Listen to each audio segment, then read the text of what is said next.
Take two.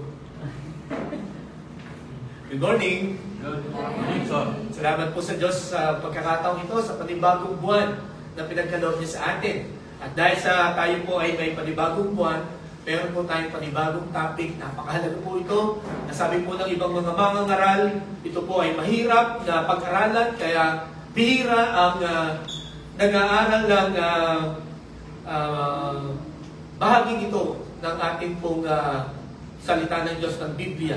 Pero dahil po ito'y bahagi ng salita ng Panginoon at napaka-importante po nito sa buhay natin bilang mga Kristiyano, ito po ay sa biyaya ng Panginoon ay ating pong pag-aaralan. So ating pong buksan ang ating pong mga Bibles sa Revelation chapter 1 verses 1 to 20. Revelation chapter 1 verses 1 to 20. Ito po ang huling aklat ng Biblia. Ito po ang aklat ng mga pahayag. Okay? Basahin po natin ng sagot-sagutan. Babasahin po ang verse 1 and then sasagot po kayo and then so on and so forth. Sabi po sa verse 1, the revelation from Jesus Christ, which God gave him to show his servants what must soon take place. He made it known by sending his angel to his servant John, who testifies to everything he saw, that is the word of God and the testimony of Jesus Christ. Blessed is the one who reads aloud the words of this prophecy, and blessed are those who hear it and take to heart what is written in it, because the time is near. To the 7 churches in the province of Asia, grace and peace to you from him who is, and who was, and who is to come, and from 7 spirits before his throne. And from Jesus Christ, who is the faithful witness, the firstborn from the dead, and the ruler of the kings of the earth, to him who loves us and has freed us from our sins by his blood, and has made us to be a kingdom and priests to serve as God and Father. To him be glory and power forever and ever. Amen. Look, he is coming with the clouds, and every eye will see him, even those who pierced him, and all peoples on earth will mourn because of him. So shall it be. Amen. I am the Alpha and the Omega, says the Lord God, who is, and who was, and who is to come, the Almighty. I, John, your brother and companion in the suffering and the kingdom and patient endurance that are ours in Jesus, was on the island of Patmos because of the word of God and the testimony of Jesus. On the Lord's day I was in the Spirit, and I heard behind me a loud voice like a trumpet, which said, write on the scroll what you see and send it to the 7 churches, to Ephesus, Smyrna, Pergamo, Thyatira, Sardis, Philadelphia, and Laodicea. I turned around to see the voice that was speaking to me, and when I turned, I saw 7 golden lampstands. And among the lampstands was someone like a son of man, dressed in a robe reaching down to his feet, and with a golden sash around his chest. The hair on his head was white like wool, as white as snow, and his eyes were like blazing fire. His feet were like bronze glowing in a furnace, and his voice was like the sound of rushing waters. In his right hand he held 7 stars, and coming out of his mouth was a sharp, double-edged sword. His face was like the sun shining in all its brilliance. When I saw him, I fell at his feet as though dead. Then he placed his right hand on me and said, do not be afraid. I am the first and the last. I am the living one. I was dead, and now look, I am alive forever and ever, and I hold the keys of death and Hades.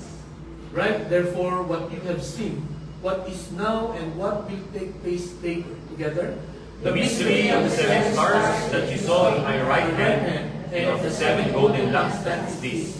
The 7 stars are the angels of the 7 churches, and the 7 lampstands are 7 churches. Pagpalain po ng Panginoon ang pagkabasa ng kanyang salita. Tayo po'y manalangin. Dakilang Diyos, ang inyong pong salita ay bukas na sa aming harapan, sa aming pong pag-aaral ng panibagong topic ngayon pong buwang ito at sa mga susunod pang buwan, buksan ng puso at ang aming pong isipan. Panginoon, humingi po kami ng tulong sa banal na Espiritu para ipatunawa sa amin ang mga kahulugan ng mga salita na aming pong binasa. Tunay po, kinikilala namin ang limitasyon ng aming kaalaman, lalo ligit ng inyong lingkod. Dalayan ko po, Panginoon, na ang banal na Espiritu ang mag-usap sa pamagitan ng inyong lingkod at magpaliwanag dito sa bawat isa na pakikinig. Nawa makita namin ang kahalagahan ng inyong salita sa buhay namin habang ikaw ay aming hinihintay. Ito ang aming dalangin sa pangalan ng Jesus. Amen. Hindi ko po alam kung meron dito sa atin ang mahilig magbasa ng libro. Ng plot, nobela, or kahit ano. Meron po bang mahilig magbasa sa inyo? Okay? Na laging nasa library, no? Laging nasa sa mga bookstores, no? At namimili ng mga binabasa. Okay? Sa mga mahilig dito na magbasa ng libro, no? Paano kayo magbasa? Sa simula ba kayo nagsisimula o sa likuran? Meron ba sa gitna? Okay? May mga tao po na sa ending sila nagsisimula, no? May mga namit ako na tao na gano'n, no? Na, Pastor, pagka nagbabasa ako ng libro, ang una kong binabasa yung ending. No, sabi ko, bakit? Eh di wala nang thrill, no? Wala nang kwenta yung pagbabasa mo, di ba? Pagka alam mo na kung ano yung nangyari. Sabi niya, ewan ko, bakit gano'n? Kasi naiinis ako na sa simula, hindi ko alam kung sino yung mga karakter, at saka hindi ko alam kung yung bida ba ay mamamatay o hindi. No? Nai-stress ako doon. No? Kaya ang una kong ginagawa, binabasa ko muna yung ending. Para kung malaman ko na happy ending, edi it's worth reading, sabi niya gano'n. Pero kung pangit ang ending, hindi ko na yung binabasa. Okay? So, alam nyo, sabi ng mga psychologists, yung mga tao daw na gano'n. No? Yung pagka nagbasa, ang gusto yung ending. No? Siguro pagka yung nanonood din kayo siguro ng pelikula, no? Pinapass forward yung na, no? Sa Netflix, titingnan nyo kung anong nangyari, meron bang ganun dito? No? Okay, ang sabi ng mga psychologists, yung mga gusto daw na malaman agad ang ending, no? Bago ito simulan, ay yung mga tao na ayaw may stress, no? Ang gusto niya, in control parati siya sa kanyang emotions. Okay nyo? Kasi nga, pag sinimulan mo yung isang libro at hindi mo alam kung anong mangyayari, di ba nai-stress ka, nadi-depress ka, no? Minsan, kung hindi mo natapos ngayon, hindi ka makatulog. No? Parang ano kaya ang mangyayari doon? No? Minsan hindi ka matutulog dahil gusto mong tapusin. Di po ba? Whereas, ang sabi ng iba, nung niyang mahilig magbasa nung katapusan, no? Mas naiintindihan nila, mas nai-enjoy nila yung mga connections. No? Pero ako, personally, mga kapatid, I like suspense. No? Huwag na huwag mong sasabihin sa akin yung ending. Huwag na huwag kayo mag-spoil. No? Na, halimbawa, may babasahin tayo ending. Pero mga kapatid, ngayon po umaga, ang maganda sa buhay Kristiyano, no? Sa buhay ng pagsunod kay Kristo, ipinakita niya buhat sa kanyang salita kung ano ang ating nakaraan, ano yung magiging pangkasalukuyan natin, at ano ang magiging ending natin. No po? Kayo po ba mahilig sa fairy tale? No? Di ba ang fairy tale, ang ending lagi niya na ay, and they live happily ever after. No? Kaya nga gusto natin ng mga fairy tale, basahin. Gusto natin ikwento, no, sa mga bata, sapagkat ang ending lagi niya ay maganda, masaya. Bakit pati ngayon po umaga, hindi ko alam kung ano ang mga pagsubok na pinagdadaanan niyo sa oras na ito. No? Hindi ko alam kung pumasok na sa utak niyo, matatapos pa ba ito? No? Gaganda pa ba ang buhay ko? No? Manonood kayo ng TV, no? Magbabasa kayo ng mga balita sa internet, no? Talagang nakakagalit yung mga nangyayari sa ating mga fans. Di ba ba?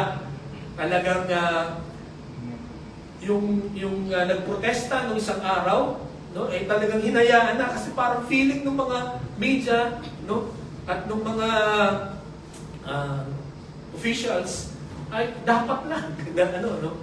At honestly in my heart, no, parang naisip ko na dapat lang talagang magalit, ano, ipaalam na hindi tama yung kanilang ginagawa. Di po ba? Pero mga kapatid, ang maganda nga sa atin po pamumuhay bilang mga Kristiyano, God revealed to us, no, pinakita ng Panginoon sa atin that we will live happily ever after. No? Na itong mga pagsubok na ito, gaano man kadilim, gaano man kahirap, itong pinagdadaanan natin, matatapos din ito, mga kapatid. May katapusan ito. No? Kung ngayon hindi ka makahinga, no? Parang nalulunod ka na sa mga pagsubok, sa mga problema, darating ang panahon. At yun po ay malapit. Na yung paghinga natin, no? Makakaramdam na po tayo ng masarap maginhawa, no? At masaya na kalagayan sa buong buhay natin. Ano po? Yung matagal na nating inaasam-asam, matagal na nating pinapangarap, no? Matagal na longing ng ating pong puso. Sa ating pong pag-aaralan ngayon na umaga, ay makikita natin na it will come. Mangyayari po yun. Ano po? So, ngayon pong umaga, nais ko pong tingnan natin, ngayong 3 buwan na ito, no? September to November, pag-uusapan po natin yung blessed hope. Yung ating pong mapagpalang o pinagpalang pag-asa. Okay? Ito pong blessed hope ay makikita natin sa Titus chapter 2, verse 13. Basahin niya po natin. Ready? Begin. While we wait for the blessed hope, the appearing of the glory of our great God and Savior, Jesus Christ. So, our blessed hope, no? Yung ating pinagpalang pag-asa. Ito daw ay ang pagbalik ng Panginoong Jesucristo. Okay? Yan po ang ating iniintay. Yan po ang siguradong mangyayari. Sapagkat yan po ay ipinangako ng Panginoon sa bawat isa sa atin. Di po ba? Yan ang dahilan bakit tayo nagkakatipon-tipon dito. Yan ang dahilan bakit tayo nag-aaral ng salita ng Panginoon. Yan ang dahilan kung bakit kahit malayo, no, ang ating mga pinanggalingan, kahit mahal ang mga pamasahin natin, no, kahit na mahal ang gasolina na naman ngayon, nagkikita-kita tayo, nagkakasama-sama tayo because of this blessed hope. Inaalam natin ang mga instructions ng Panginoon. Anong dapat mong gawin habang hinihintay natin ang muling pagbabalik ng Panginoon? Napakahalaga po na alam natin para hindi tayo magulat. At para sa mga mangyayari sa kapaligiran natin, naiintindihan po natin bakit nangyayari ang mga yan. Okay? So ngayon po umaga, pinamagatan ko po ang ating mensahe, the promise of Christ's return. The promise of Christ's return. Ang pangako ng pagbabalik ng Panginoong Jesucristo. Alam niyo po ba sa isang nagmamahal na umalis yung kanyang minamahal, ang pinakamasarap pakinggan ay yung salitang babalik ako. No? Babalikan kita. I shall return. Sabi nga ni Douglas MacArthur, babalik ako. Diba? Sa mga anak dito, lalo na yung sa province tayo, sa atin, sa mga taga Mindoro, ewan ko sa mga taga Isabela, ganito din ang pakiramdam ng mga anak pagka luluwas ang mga parents. Diba? Kami, pagka hindi kami sinasama ng nanay ko sa Maynila, umiiyak kami. Nag-iiyakan kami kasi gusto namin makarating sa Maynila. Pero tumatahan kami pag sinasabi niya, huwag kayo mag-alala, pagbalik ko may pasalubong. No? Babalik ako. No? Babalik kami. Di po ba? So, ito po ang sabi ng Panginoong Jesucristo. No? Doon po sa John chapter 14, verses 1 to 3. Bago siya mamatay, bago siya umalis, meron siyang ipinangako. Basahin na po natin. Ang sabi dito, ready? Begin. Do not let your hearts be troubled. You believe in God, believe also in me. My Father's house has many rooms. If that were not so, would I have told you that I am going there to prepare a place for you? And if I go and prepare a place for you, I will come back and take you to be with me, that you also may be where I am. Anong pangako ng Panginoon sa Kristo dito? Bago siya umalis. Ito po ay hours bago siya ipako sa krus. Ito pong salitang ito. Pero dahil sa nalulungkot na nga yung mga apostol, dahil lagi sinasabi ng Panginoon, this was the 3rd time na sinabi ng Panginoon na, I will leave you very soon. No? Aalis ako, iwanan ko kayo. So nalulungkot na sila dahil for 3 years, 24/7, magkakasama sila. Tapos bigla sasabihin ng Panginoon sa Kristo, alis na ako. Iiwanan ko kayo. At kung saan ako pupunta, hindi kayo makakasunod. So talagang, mararamdaman mo pagka gano'n? No? Talagang malulungkot ka. Kaya sabi niya, don't let your hearts be troubled. You believe in God, believe also in me. Mga kapatid, nice kong makita ninyo na ang pangakong ito ay para lamang sa mga sumampalataya sa Diyos at sa Panginoong Jesucristo. Okay? Itong pangako ito. Ang pangako ng Panginoon, na sabi niya, in my Father's house has many rooms. No? Maraming kwarto sa langit. No? Sa King James, ang sabi niya, there are many mansions. Okay, kung titignan po natin sa original na pagkakatranslate nung many rooms dyan, big rooms. Okay, so hindi ko alam kung ano yung tsura nitong big rooms na ito. At yung word the mansion, no, ay ginagamit din po noong unang panahon na ang equivalent ay big rooms. Okay? Ang sabi niya, if that were not so, would I have not told you that I am going there to prepare a place for you? No? Ang sabi ng Panginoon sa Kristo, I'm going there to my Father's house to prepare a place for you. And then, ang sabi sa verse 3, if I go and prepare a place for you, I will come back and take you to be with me, that you also may be where I am. So, sabi ng Panginoon, pupunta ako sa langit, ipaghahanda ko kayo. Lahat kayong sumampalataya sa akin at sa Diyos. Ipaghahanda ko kayo ng lugar sa langit. Okay? And this place is a permanent place. At yan ang pinangaral ko noon po, binahagi ko sa inyo, maraming mga gandang lugar, mga bahay tayong nakita. Di po ba? Dito sa mundo ito. Pag nagpunta kayo sa abroad, pagpunta kayo sa Europe, doon kayo makakakita ng nakakamangha na mga bahay. Di ba? Mga palasyo. Yun po ay gawa ng mga magagaling na mga architects. Di po ba? Pero mga kapatid, ang gagawa ng bahay natin ay sino? Ang Panginoong Yesus.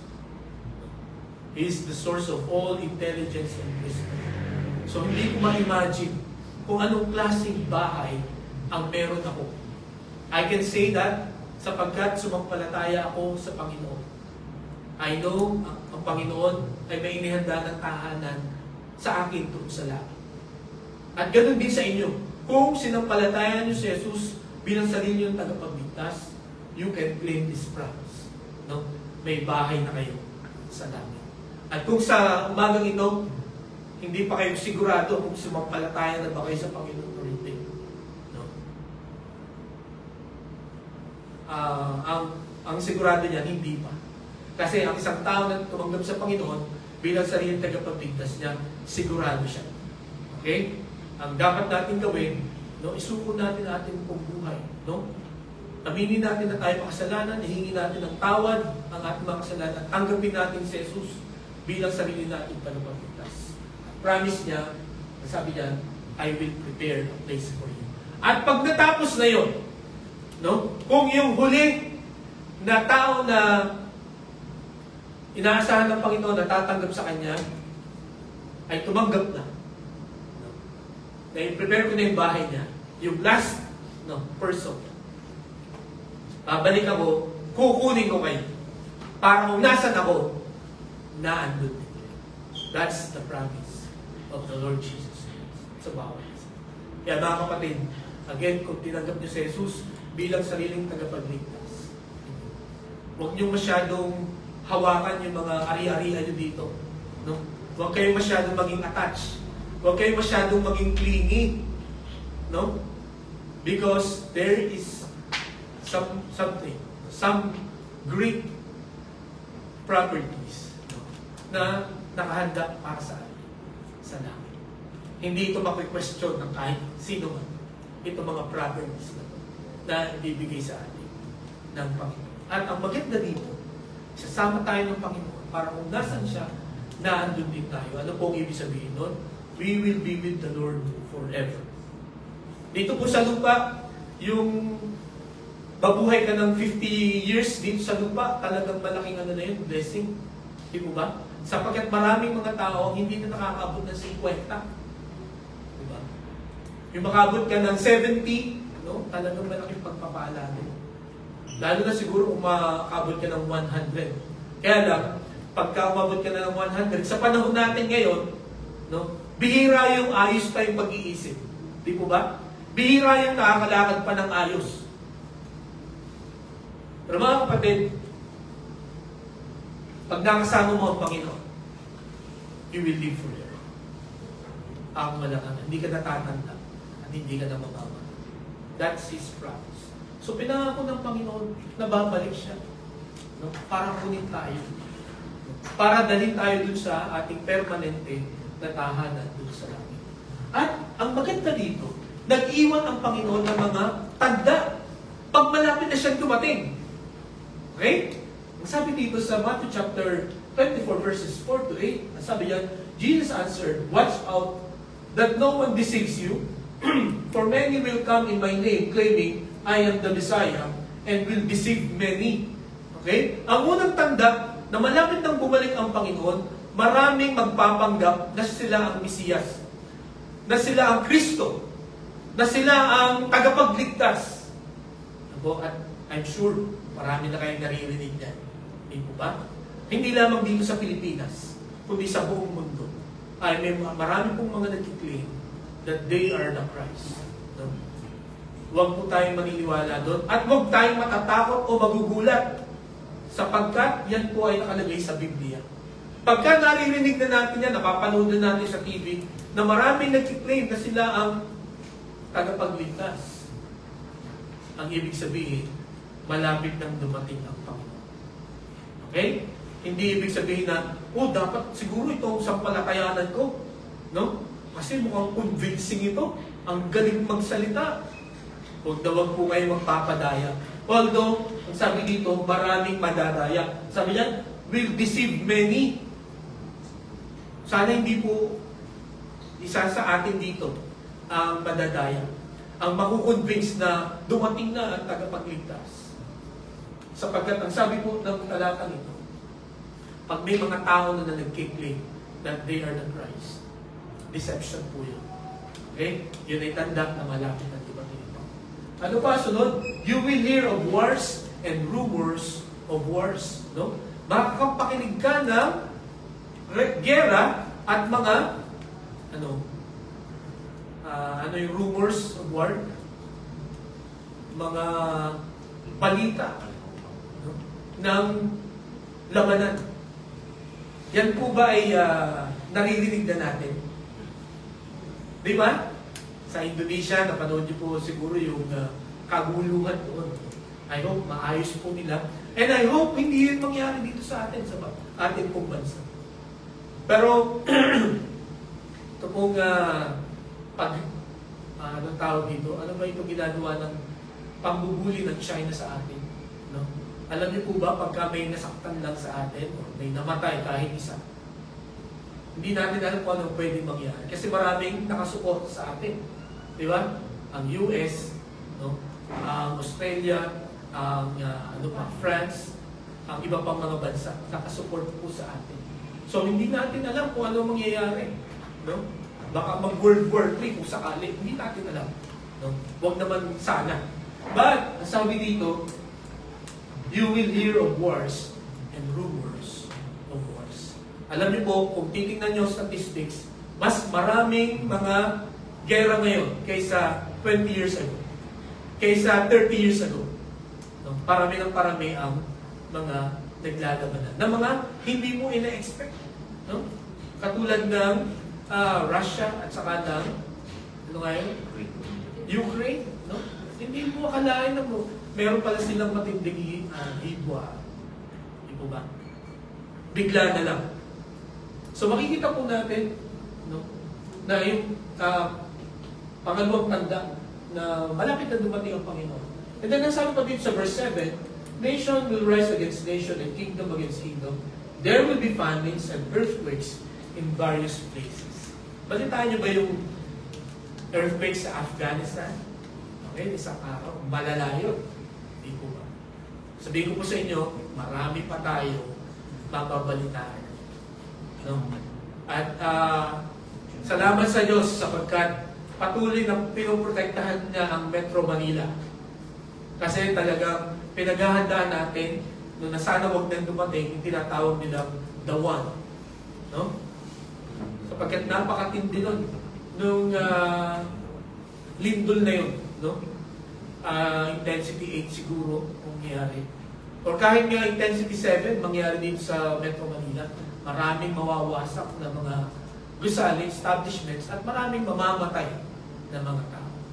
Pero makita po natin yung paligid natin, no, sa south, no, sa central, no. Makikita po natin yung mga lindol. At ang mapapansin po natin, mga kapatid, palakas ng palakas ang mga lindol. Palakas ng palakas ang mga bagyo. Di po ba? Nasabi doon, famine. Yan po ang epekto ng gera. Yan po ang magiging epekto ng kalamidad. Taggutom. At pagka nagkaroon niya ng taggutom, diyan naman lalabas ang krimen. Di ba? Patay. Kasi talagang survival of the fittest na ang mangyayari. Sabi ng Panginoon, pag nakita niyo na ito, ang ibig sabihin, malapit na akong dumating. Sabi sa verse 8, all these are the beginning of birth pains. Parang panganganak ang pagdating ng Panginoon. Habang papalapit, papalabas na yung bata, pabilis ng pabilis ang hila. Okay? So, kahit mo din, ganyan yan. Tanungin mo yung asawa. Hindi ako. Pabilis ng pabilis yung hila, padami ng padami yung hilab niya. Pagka palabas na yung bata. So, ganun din po, inetulad ng Panginoon ang kanyang pagbabalik. Okay? Ang isa pa na sign na siya ay malapit ng bumalik. Basahin lang po natin ito. Ready? Begin. And this gospel of the kingdom will be preached in the whole world as a testimony to all nations.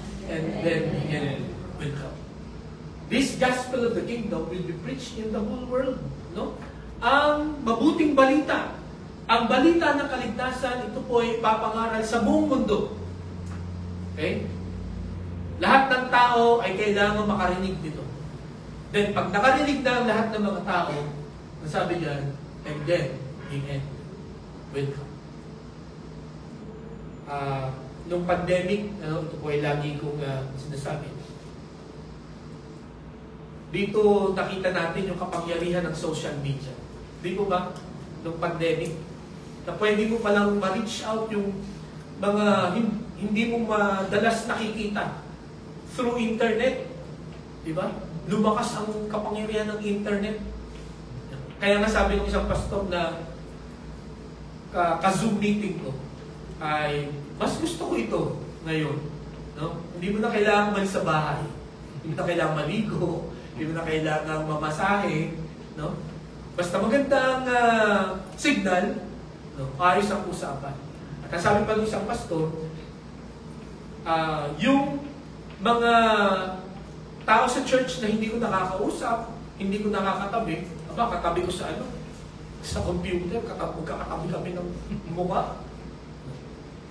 At sa panahon natin ngayon, and I'm sure that marami sa atin ay may Facebook, madalas meron pong mag-send ng mga verses sa inyo. Di po ba? Ang daming mga encouraging, inspiring verses na nag-encourage sa atin to go back to God. Sabi nga ng isa, ano yun? Pag hindi mo ito sinend sa marami, yung chain, okay, chain na message yan, ay mamalasin ka. Parang gano'n. Okay? So, mga kapatid, itong pangyayaring ito ay nangyayari na. Okay? At alam niyo, habang binabasa ko ito, sino pa kaya yung hindi nakakarinig? No? Kasi ang sabi dito, once na marinig ito ng buong mundo, darating na ito. The end will come. Okay? Excited ba kayo? O gusto niyo bang dumating na ang Panginoon? Gusto niyo bang matapos ang paghihirap natin? Gusto niyo bang ma-experience ang walang hanggan na kapayapaan at kaginhawaan ng buhay nito? Sabi dito, when the gospel of the kingdom was preached to the whole world, the end will come. Mararanasan na po natin.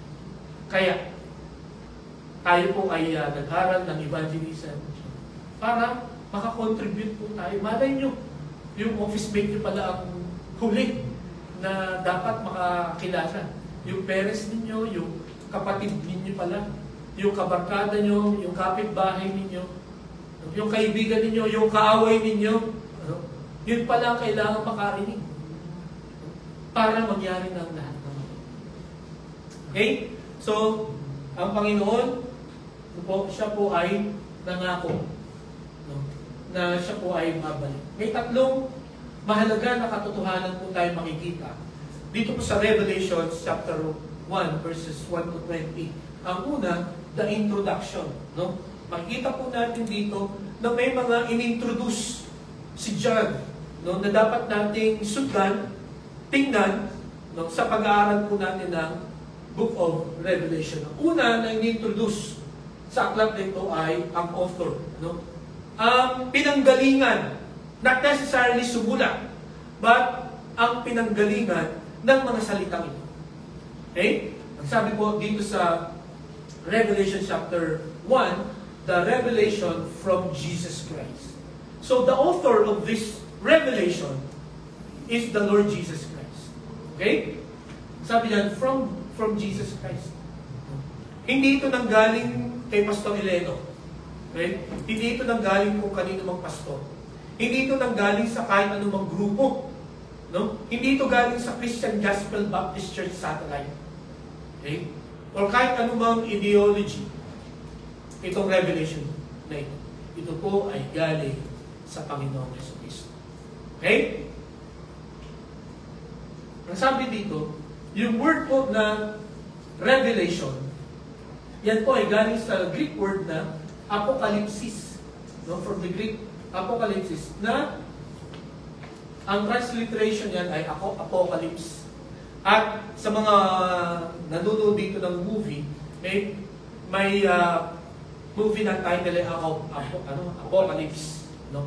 Na ang feature doon ay yung matinding mangyayari sa mundo para mawasak ito. Okay? Alam niyo mga kapatid, hindi yun ang tunay na kahulugan ng Apocalypse, yung pagkawasak ng mundo ito. Actually, hindi lang yun. Yun po ay very small part lang ng salitang Apocalypse. The main meaning of Apocalypse is ito po. Okay? Ito pong word na Apocalypse or Apocalypsis, ito po ay dalawang salita na pinagsama. Okay? Yung apo, ang ibig sabihin ay an, or away from, or off, yun po ang ibig sabihin ng apo. Apo. And then yung kalipto, to cover. Okay? So, pag pinagsama po niya, Apocalypsis or Apocalypto, ang ibig sabihin niya ay unveiling, uncovering, revealing, disclosing, making known. Okay? Yun ang ibig sabihin ng Apocalypse. Pagpapakita. Ano? Ano ba? Pagtatanggal ng taklob. Okay? Ano ba? Disclosing. So pare-pareho lang ang ibig sabihin niya. Ipapakita mo, you will reveal what is hidden. Yun po ang ibig sabihin. Kaya, ang salitang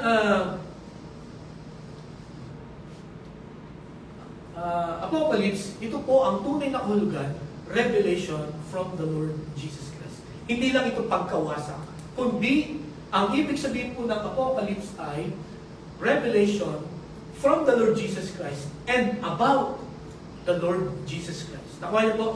No? Ito pong Apocalypse, ang ibig sabihin niya, ito ay kapahayagan tungkol sa Panginoong Jesucristo at galing sa Panginoong Jesucristo. Kumbaga, siya ang magre-reveal ng kanyang sarili. Ang storyteller dito ay ang Panginoong Jesucristo mismo. Ano ang ikikwento niya? About Himself. Okay? Ano ang gagawin niya? Sino siya? No? At kung makikita rin natin dito, ano po? Makikita natin dito kung paano dinescribe ni John ang author o ang Panginoong Jesucristo. Ang sabi diyan, and from Jesus Christ, who is the faithful witness, the first from the dead, the ruler of the kings of the earth, to Him who loves us and has freed us from our sins by His blood. This is the Lord Jesus Christ. He is the faithful one, the firstborn from the dead, the ruler of the kings. At dito po, He is our Savior. Siya ang nagligtas sa atin. Okay? Ano po ang description ni John sa Panginoong Kristo? Ang sabi dito sa verse 8, I am the Alpha and the Omega, says the Lord God, who is and who was and who is to come, the Almighty. Okay? So makita po natin dito na ang Panginoon ang simula at siya rin ang katapusan. Ano po ang ibig sabihin nun? No? Ang ibig pong sabihin, pagka every time na nababasa nyo that I am the Alpha and Omega, ang ibig niya sabihin, alam ko ang lahat ng nangyayari.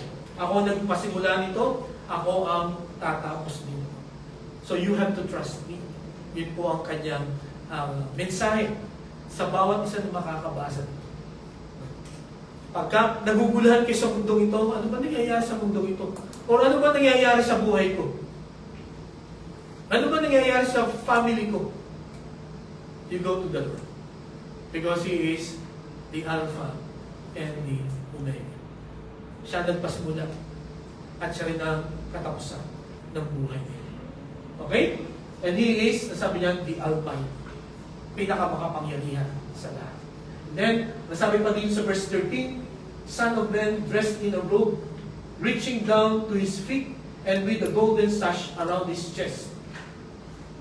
The hair on His head was white like wool, white as snow, and His eyes were like blazing fire. His feet were like bronze glowing in a furnace, and His voice was like sound of rushing waters. In His right hand He held 7 stars, and coming out of His mouth was sharp, double-edged sword. His face was like the sun, shining in all its brilliance. Makikita po natin dito yung description ng Panginoon sa Kristo dito. It is way, way different nung unang dumating ang Panginoon sa Kristo dito. No? Ano ang itsura ng Panginoon nung unang dumating siya dito? Nung Pasko. Unang Pasko. Siya ay sanggol, nakabalot, no, sa hindi magandang lamping. No? At saan siya pinanganak? Sa sabsaban. No? Pero ba dito pinanganak sa sabsaban? No? Kami, pinanganak kami sa bahay. Pero meron din kaming tawag natin ay kural.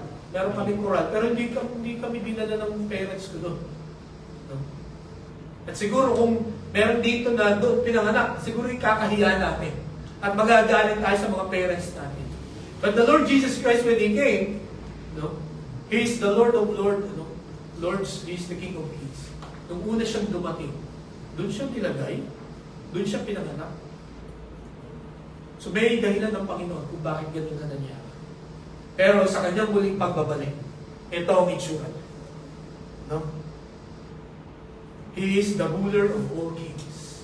No? He is the most powerful one sa kanyang muling pagbabalik. Okay? And then, sabi pa dito, I am the first and the last. I am the living one. I was dead, and now look, I am alive forever and ever, and I hold the keys of death and Hades. Yung Hades dyan, yan po yung head. Ito. Hawak ko yung susi. Anong ibig sabihin? Ako, ang magtatapon. No? Ako ang nag-aalaw ng kamatayan ng isang tao. At ako ang magtatapon sa impyerno. No? Hindi si San Pedro, no? Hindi kung sino man, kundi ang Panginoong Jesucristo. This is how powerful the Lord Jesus is sa kanyang muling pagbabalik. Okay?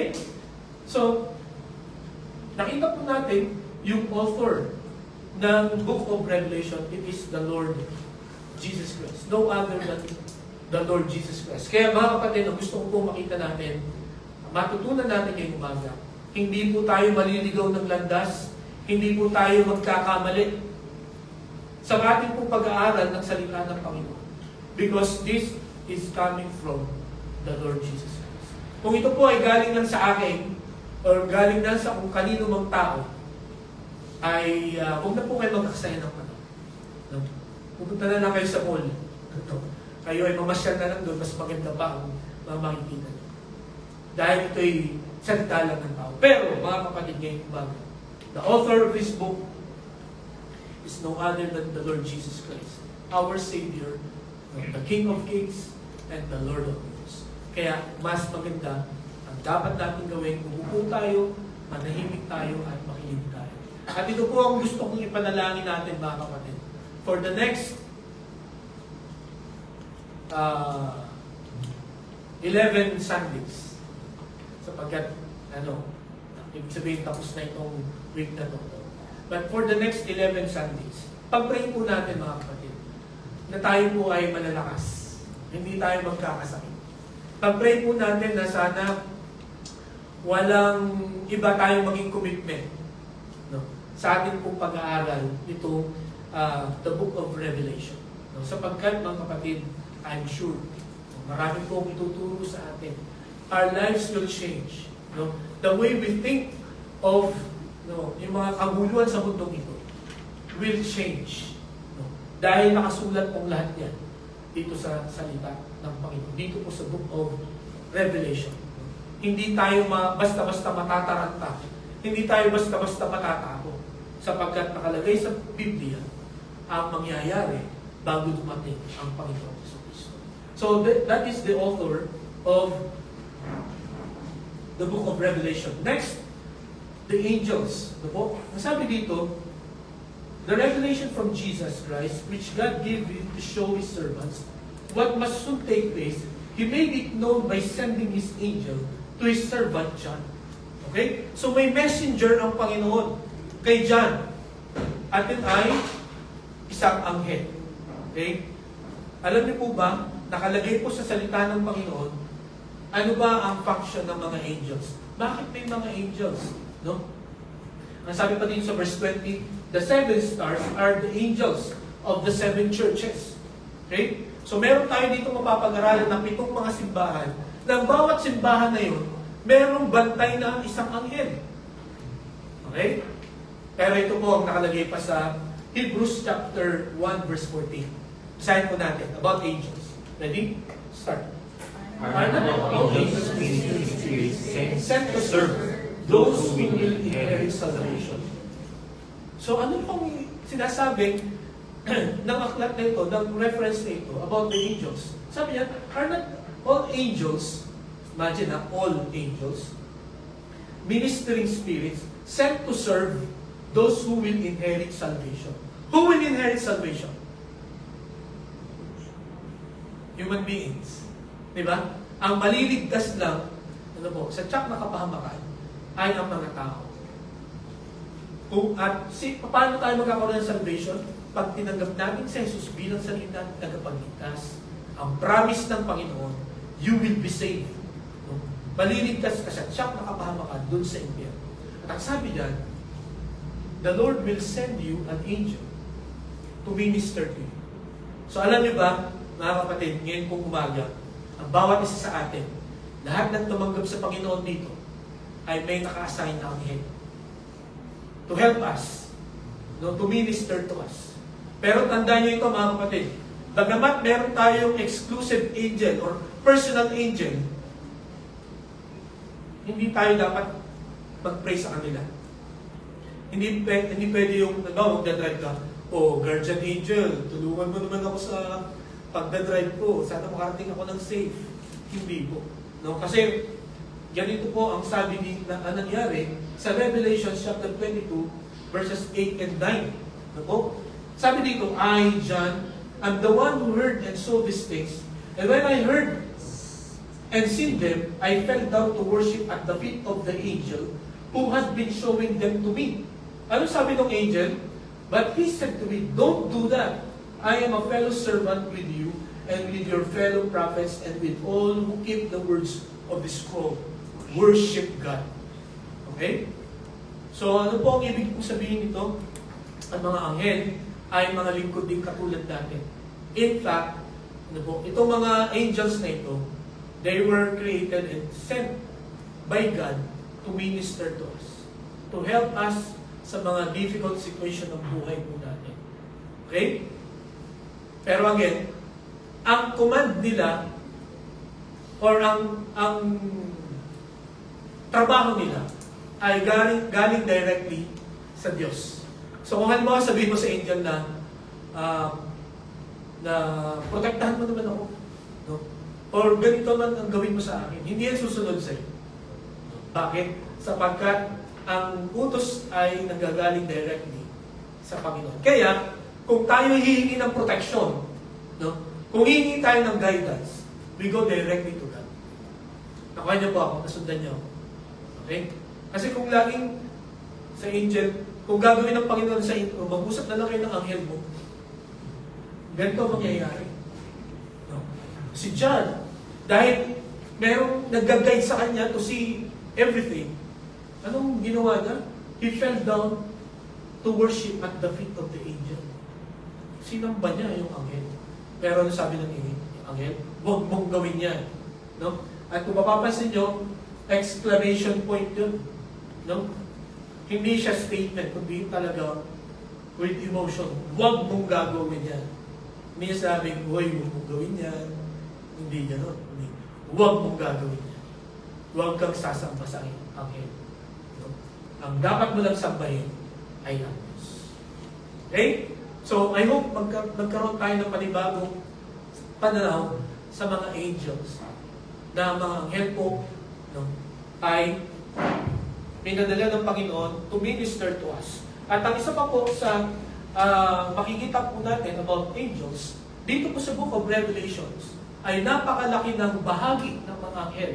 Ang sabi po ng isang Bible scholar, 81 times binanggit ang salitang angel dito po sa Book of Revelations. Sapagkat napakarami nga po magiging role ng mga angels. Ang ibig sabihin po ng angel ay messenger, no? Tagapaghatid po ng balita, no? Ng warning, ng magandang balita. No? So, totoo po yun na meron tayong makakasalamuhan na angels sa mundong ito. Ako po, meron na akong nakasalamuhan na dalawa. No? Pero kung itsurang tao sila. No? Kasi one time, pumunta ako sa UP Diliman, nanonood kami ng concert. Pagdating ko doon, yung magbibigay ng ticket sa amin ay wala. Ay mag-start na yung time.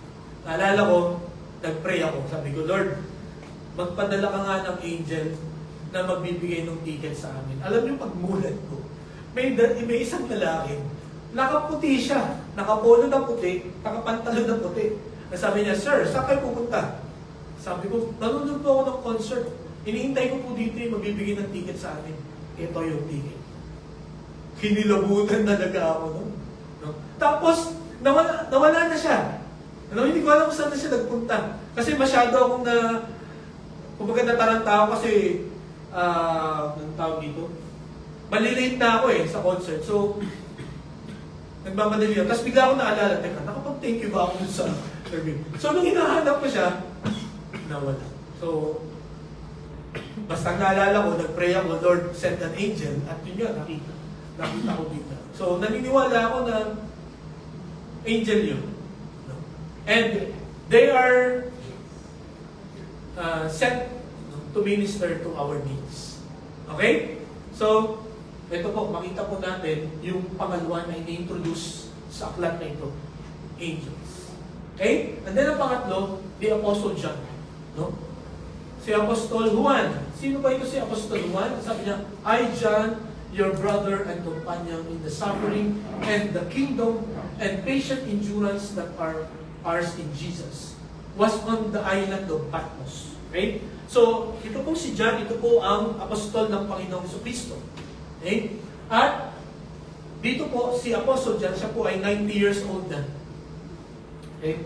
Ito pong pangyayari ito ay 60 years after na umakyat ang Panginoon sa langit. Imagine, 60 years na yung nakaraan.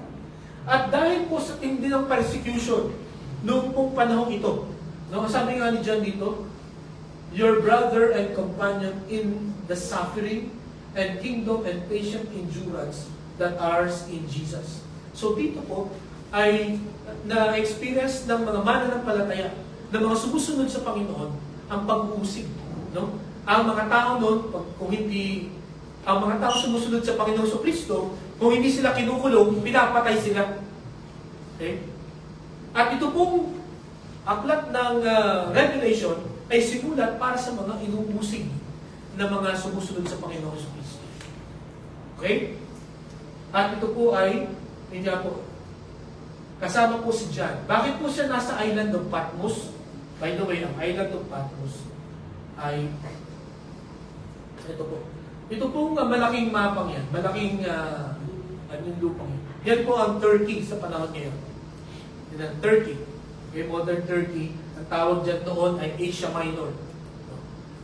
So, Turkey. At ang Isle of Patmos ay ito po. Island of Patmos. Sa maliit na isla.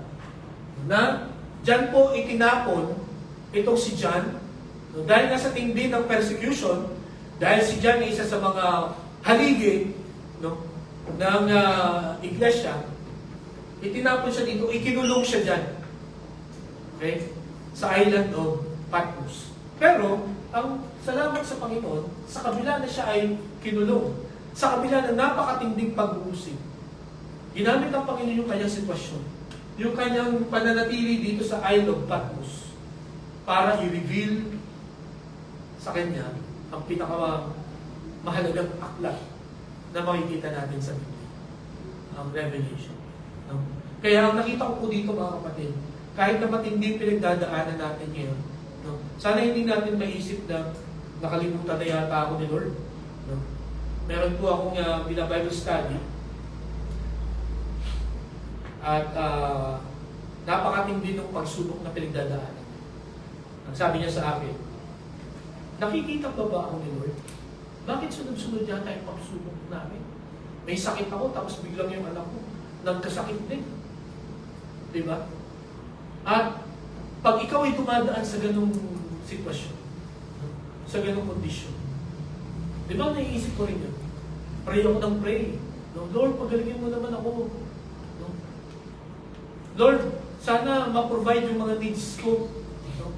Sana Lord, makabayad ako sa mga utang ko. Diba? Tapos ang tagal sumagot ng Diyos. Hindi natin maiwasan talaga na maisip na, totoo ba talaga itong pananampalataya ko? Totoo ba talaga yung pangako na ito? At hindi ko alam kung ano ang nararamdaman ni John. Kung sa kabila ng pagsunod niyan sa Panginoon, no? Ay kinulong siya dito sa Isle of Patmos. Pero may mahalagang ginawa ang Panginoon kay John. Pinahayag niya yung mga mangyayari in the future. Na hanggang ngayon, mga kapatid, ay nagbibigay sa atin ng babala at paalaala. Mga kapatid, ito po ang tandaan ninyo. Hinahayaan ng Panginoon na dumaan talaga tayo sa mga madidilim na lugar, mahihirap na lugar. Because God will reveal something to us. No? Na ito pong ipapahayag niya sa atin ay pwede nating ipahayag din sa iba. Lalo na doon sa mga tao na dumadaan din sa mga pinagdadaanan. Di ba ba? Itong mga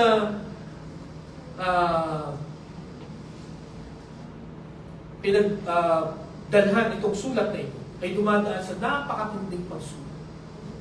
Si John, dumaan din siya sa napakatinding pagsulat. Pero may i-reveal ang Panginoon sa kanila. Napakahalaga sa kanilang pamumuhay.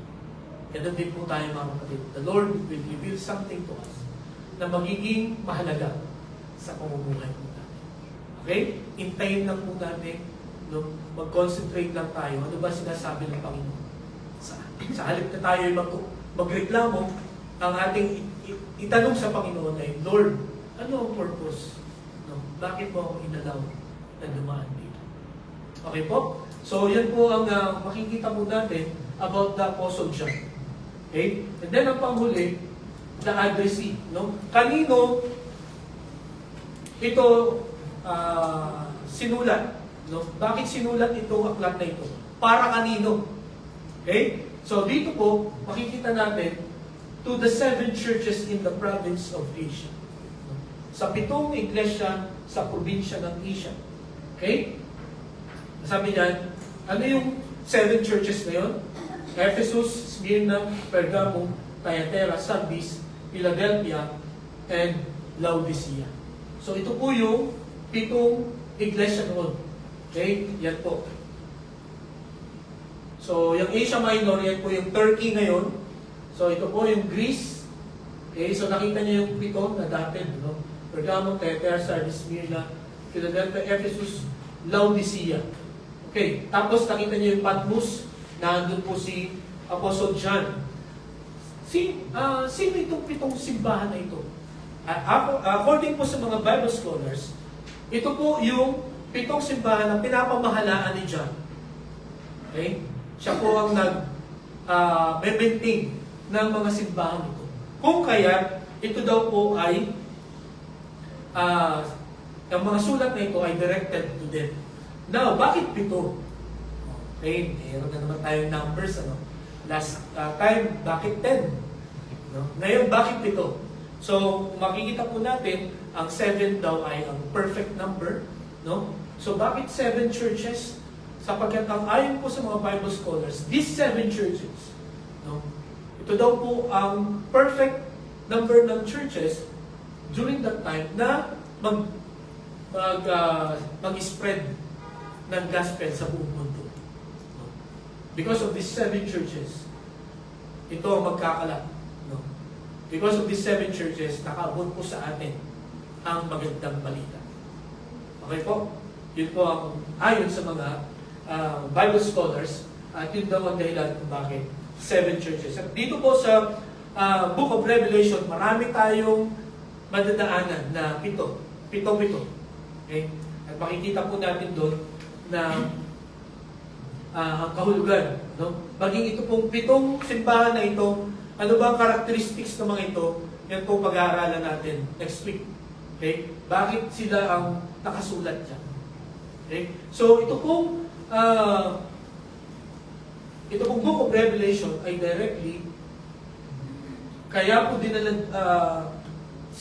sinulat at sinend sa kanila to encourage them. No? Sapagkat ito pong pitong simbahang ito ay nakakaranas ng napakatindi na pagsubok during this time. Okay po? So, yan po ang makikita natin na unang mahalagang katotohanan dito po sa pangako ng pagbabalik ng Panginoon. Yung introduction. So nakita po ninyo, no? Yan, kung sino-sino ang nandito po sa Revelation chapter 1. Okay? The author, the angels, the Apostle John, and the addressee. Ang sunod po na gusto kong makita natin, hindi lamang yung introduction, but the instructions. No? Ano yung mga ipinagawa ng Panginoon kay John? Bakit niya sinulat ito? Ano ang utos niya? Ang sabi po dyan, sa verse 11, which said, write on the scroll what you see and send it to the 7 churches. So ano ang utos po ng Panginoong Kristo kay John? Isulat mo ito at ipadala mo sa 7 iglesia. So ano po ang ibig sabihin niyan? No? Sa verse 19 yan din po ang sabi, write therefore what you have seen. Napakaganda po ng utos na yan. No? Ang isulat mo lang at ipadala mo lang ay kung ano ang iyong nakita. Huwag kang gagawa ng kwento. Diba? Sapagkat these letters will testify who I am and what will I do. So kung ito ay, kung isusulat mo ay dahil sa, pwede ko lang ito ng, narinig mo lang sa isang tao, no? Or naisip mo lang na siguro ganito ang ibig sabihin niyan, hindi po kapanipaniwala. Di po ba? Yung mga hearsay, no? Sa korte, hindi po papaniwalaan yung mga ganun testimony. Pero, pagka ang isusulat mo, no? Ang ihahayag mo, ay masasabi mong nakita ko to. Yun, papaniwalaan. Kaya, kung inyong mapapansin, paulit-ulit na sinabi ng Panginoon, isulat mo kung ano ang nakita mo. Kaya makakaasa tayo mga kapatid, lahat ng pag-aaralan natin dito sa Book of Revelation, nakita po itong lahat ni Apostle John. At ginabayan siya ng Banal na Espiritu para isulat lahat ng nakita niya. Ibig sabihin, ito po ay mapapanghawakan natin. Ito po ay totoo na nangyari. Walang pwedeng magpasinungaling po dito. Okay? So, yun po ang pangalawa na gusto kong makita natin. Yung instruction, you write and you send this letter. At gusto ko po rin makita natin dito na ang iyo lamang isusulat, ang iyo lamang ibabahagi ay yung nakita mo, yung naranasan. Sa umagang ito mga kapatid, ang gusto kong matutunan natin sa bahagi ito. Gusto ng Diyos na malaman natin ang mga instructions. Kung kaya't gumamit siya ng tao para magsulat. Hindi siya gumamit ng aso. Hindi siya gumamit ng puno o ng bundok. No? Para ihayag ang kanyang mensahe sa atin. Di ba ba? Hindi rin siya gumamit ng mga angels. Para ihayag kung ano ang gusto niya gawin natin. Ang ginamit niya ay tao. No? At ang sabi niya, you write it and send it. Bakit pinasulat? Hindi na lang pinasabi. Alam niyo kung bakit? Kailangan isulat para mabalikan mo at para makaabot sa atin. Kaya niyo po? Para makaabot sa atin. Kasi kung sinabi lang ito, sigurado, di ba? Nakapag-ano na ba kayo? Nakapaglaro na kayo ng pass the message, ang title. Pass the message. Na may sasabihin ka doon sa katabi mo, tapos yung katabi may sasabihin siya sa katabi mo. So minsan, sa kapapasa mo ng mensahe, yung bulate ay nagiging sawa. Pagdating sa ikalibang, no? Sawa na. No? O yung sisiw, nagiging agila na pagdating sa dulo. Nag-iiba pagka wala kang basis. So, ang ginawa ng Panginoon, you write it. No? Hindi sinabi ng Panginoon kay John, you memorize it and then say it to them. You write it. Para kung halimbawa maligaw man kayo sa inyong paniniwala, lagi kayong may babalikan na sulat. Why? Because God wants us to know, to understand His message, no? His instructions to each one of us. Bakit tayo ang iniligtas? No? Bakit tayo po ang inutusan ng Panginoon na bahagi ng salita ng Panginoon? Sapagkat naranasan po natin. No? Hindi mga angels po. Hindi rin mga kalabaw, hindi rin mga pets ang pwede nating share at sila, hindi rin sila pwede mag-share sa atin. Sapagkat hindi nila na-experience pagliligtas ng Panginoon. Tayo po. No? Tayo na tumanggap sa Panginoon, na-experience natin ang pagliligtas, ang pagbabago ng Panginoon sa buhay po natin. Na yun po ang magiging basihan natin na ibahagi dito sa iba. No? Makukonvince ang mga tao kung naiintindi nila yung kanilang naririnig. Di po ba? And the best na pwede po mag-share ay tayo. Okay? Ano bang ginawa ng Diyos sa inyo? Paano binago ng Panginoon ang inyo po buhay? So, sana po ay maalala natin itong instruction. You write what you have seen and send it. Sa atin po ngayon, ang ibahagi natin ay yung ating naranasan. Okay? Ang panghuli, the intentions, no? Ang dahilan kung bakit ito ay sinulat. Okay? Sabi dito, sa verse 3, blessed is the one who reads aloud the words of this prophecy, and blessed are those who hear it and take to heart what is written in it, because the time is near. No? Malapit na ang panahon. Okay? Ang una, na dahilan kung bakit po ito sinulat is to be informed. For us to be informed. Para ipaalam po sa atin. Alam niyo po ba kung bakit kung ano ang kaibahan po natin na mga sumusunod sa Panginoon, na mga tumanggap sa Panginoon? Ano ang advantage natin sa mga patuloy na nire-reject ang Diyos? Ang kaibahan at ang advantage natin, tayo po na sumusunod sa Panginoon, alam natin ang mangyayari sa future. Alam natin ang dahilan kung bakit nagkakagulo. No? Alam natin kung bakit patindi ng patindi ang mga calamities. Alam natin kung bakit ang daming gera. Yan po ang advantage natin. Bakit? Sapagkat nakalagay po yan sa salita ng Panginoon. Sinulat po itong Revelation for us to be informed. Sapagkat, sabi nga sa Channel 7 na yun, ligtas ang may alam. Kaya, pag alam mo kung ano ang mangyayari, makakaiwas ka na. Diba? Alam mo kung ano yung hindi dapat gawin. Alam mo yung hindi dapat sabihin. When you know. But when you do not know, ang madalas napapahamak. No? Ang madalas napapahiya ay yung hindi alam. No? Yung madalas ganito ang kanilang rason. Ay, akala ko pwede dyan eh. No? Ay, akala ko ganito ang mangyayari pagka ganito ang ginawa. Ay, akala ko hindi totoo na si Christ ay tagapagligtas. Ay, akala ko hindi totoo na pag tinanggap mo si Jesus, makakaiwas ka sa impyerno. Alam niyo po, pagka ganun ang ating rason, hindi po tayo maliligas, mapapahamak po tayo. Kaya mga kapatid, alam niyo po ba na napaka-privilege po natin. Nasabi dito sa talata na binasa natin, you are blessed. Kung napapakinggan ninyo ang salita ng Diyos. Sapagkat ang salita ng Panginoon, ini-inform tayo kung ano ang mangyayari at kung ano ang gagawin po natin.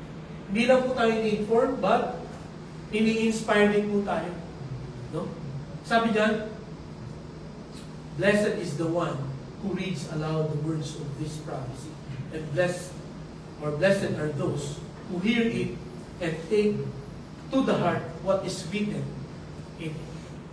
Bakit po mahalaga itong phrases na ito, itong talatang ito? Lalo na doon po sa mga unang nakabasa nito, doon sa 7 churches.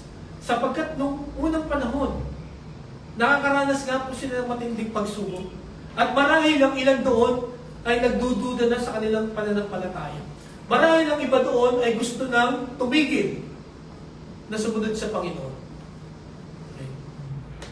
Kaya ang sabi dito, once nababasa mo itong mga instructions na ito, you are blessed. Why? No? Sapagkat malalaman mo that time is near. Okay? Mas may advantage ka. No? Alam mo kung ano ang mangyayari, alam mo ang gagawin.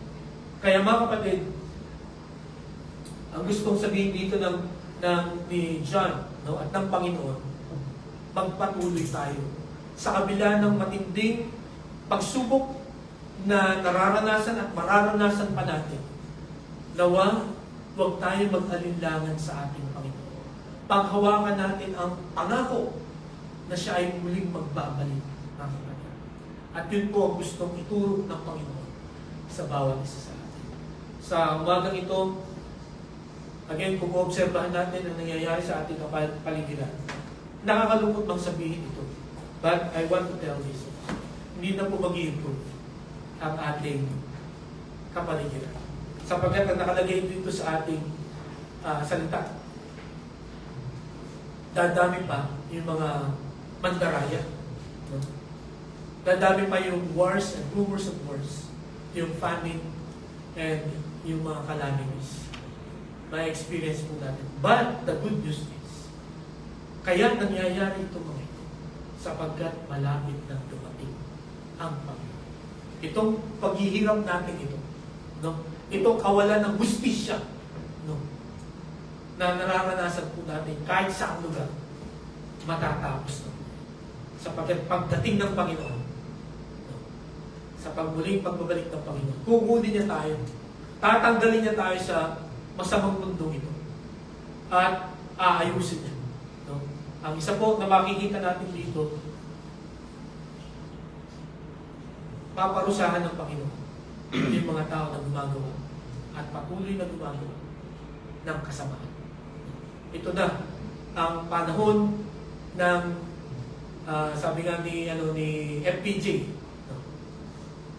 Dapat nang kalusin, no? Yung mga masasamang tao. Kasi di ba, siguro pumasok na sa isip nyo, kailan kaya matatapos ang kasamaan? Kailan kaya mahuhuli, no? yung mga masasamang tao. Mga kapatid, darating po ang panahon na yan sa pagbabalik ng ating Panginoon. Nawang mensahe ito, mga kapatid, ay yun yan, magbigay sa atin ng kaalaman at magbigay po sa atin ng bagong sigla at bagong kalanaw sa pagharap po natin sa bawat araw, bawat linggo at bawat buwan at taon ng ating po mga buhay. Tayo po'y manalangin. Panginoon, salamat sa salita mo na aming narinig. Salamat po sapagkat hindi mo kami hinayaan na walang alam sa mga nangyayari sa kapaligiran. Salamat po, una sa lahat sa kaligtasan na inyo pong ipinagkaloob. Salamat sapagkat pinili mo kami na iligtas. Salamat, Panginoon, sapagkat kami, Panginoon, ay kinumbinsi ng banal na Espiritu na tumugon sa paanyayang ng kaligtasan. At salamat po, Panginoon, sapagkat hindi lamang sa mundong ito kami iniligtas mo para mabuhay sa mundong ito, kundi iniligtas mo kami para mabuhay ng walang hanggan na kasama mo dyan po sa langit. Kaya, Panginoon, sa patuloy na pag-aaral namin ng aklat ng pahayag ng Panginoon Kristo, ay mas lalo pang lumalim, tumibay ang aming pananampalataya sa iyo. Maraming po salamat, Panginoon, itong lahat ng ipinadalangin namin sa pangalan ni Jesus. Amen.